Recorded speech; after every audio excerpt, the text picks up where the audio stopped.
Hello, my name is Brett Spence, and today we'll be talking about the War of the Triple Alliance. Alright, let's begin. The War of the Triple Alliance, also known as the Paraguayan War, was the greatest military conflict in South America, with the Empire of Brazil, Argentina, and Uruguay forming an alliance against Paraguay. But first we need to talk about how Paraguay got itself into this mess and how its neighbors declared war on it. Since Paraguay's independence from Spain in 1811, Paraguay had to deal with its much larger neighbors, Brazil and Argentina, with the latter trying to conquer the young country, but with most of Latin America independent from Spain and Portugal, this led to border disputes with new independent countries. With Paraguay, Brazil and Argentina being no different, the two countries became rivals in the region. The newly independent Paraguay would fall into dictatorship, with Jose Gaspar Rodriguez de Francia becoming El Supremo from 1814 to 1840, and Carlos Antonio Lopez becoming the nation's first president and the second dictator of the country from 1841 to 1862, where he developed his country's industry, communications, and infrastructure, which saw a period of prosperity and growth.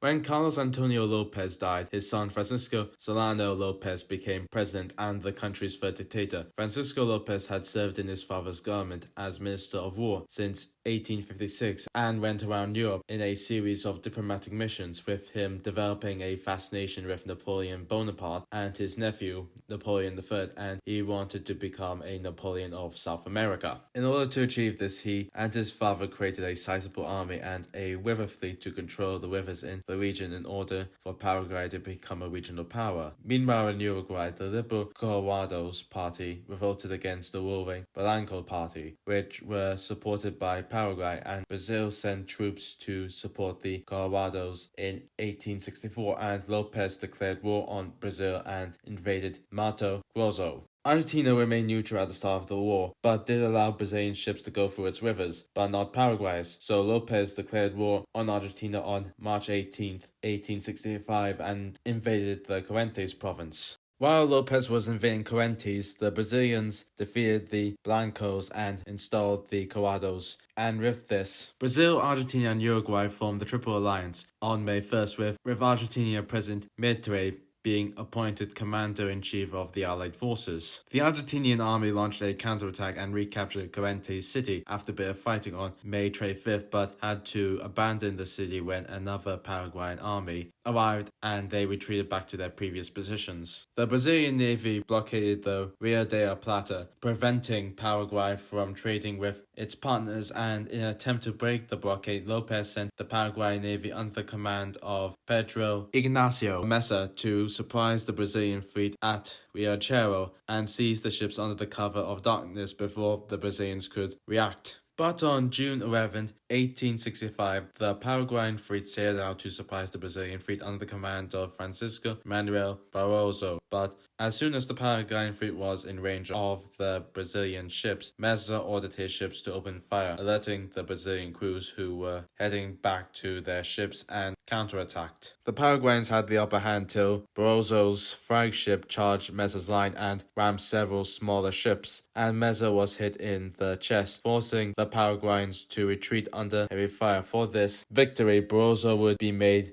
the Duke of the Amazon, while Meza would die 4 days later and be made an honorary Commodore. The Battle of Riachuelo was the largest naval battle in Latin American history and a major turning point in the war against Lopez, and he retreated from Argentinian territory and focused on defending his own country's frontier. During the autumn and winter of 1865 to 1866, he prepared a defensive line at the banks of Piranha. When spring came, Lopez launched raids into the Allied camp, and after weeks of this, the Paraguayans launched an assault to capture a sandbank held by the Brazilians, but was repelled, and the Allies began their invasion of Paraguay by crossing the Piranha River. On May 2nd at Espiro Bianco, the 6,000-strong Paraguayan army attacked the 80,000-strong Allied army. After defeating the Allied vanguard, the Paraguayans continued their attack only to be attacked in the rear and fled. After Lopez gathered his forces of 26,000 men near Toluti and planned to launch a surprise attack on the 35,000-strong Allied army.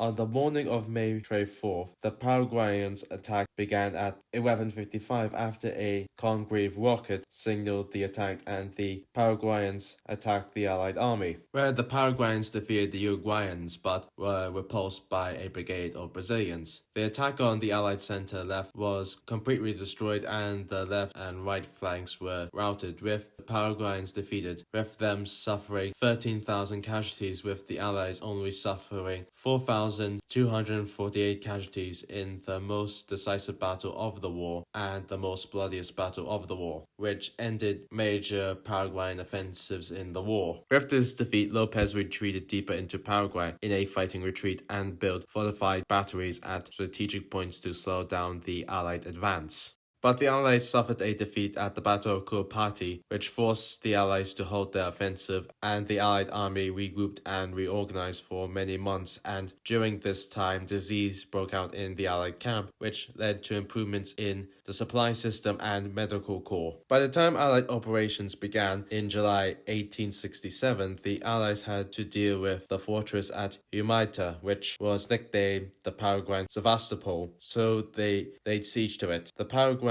tried to break the siege, but failed, and on July 24th, 1868, the fortress surrendered. With the fortress under their control, the Allies marched deeper into Paraguay and asked Lopez to surrender, which he refused. On New Year's Day, 1869, the Brazilian troops captured the Paraguayan capital of Asuncion and looted it. For the remainder of the war, Lopez fought a guerrilla war against the Allied army, as the Allies hunted for him, and on March 1st, 1870, the Brazilians found him with 420 men at Cara, where they overwhelmed his camp with Lopez wounded, where his last aide tried to help him, only to be discovered with the Brazilian general José Antonio de Camaro offering a chance for him to surrender, where he said, "I'll die for my country," and tried to attack the general with his sword, only to be shot by a Brazilian soldier. The war was disastrous for Paraguay, with Paraguay losing 40% of its territory to Brazil and Argentina, with it only being saved from being wiped off the map by Brazil, who wanted to keep a buffer state between Argentina and Brazil. Lopez is remembered as a national hero in Paraguay, despite 7 to 18.5% of the population being killed during the war, with the male population being the most affected. If you like this video, like and subscribe. See you next time.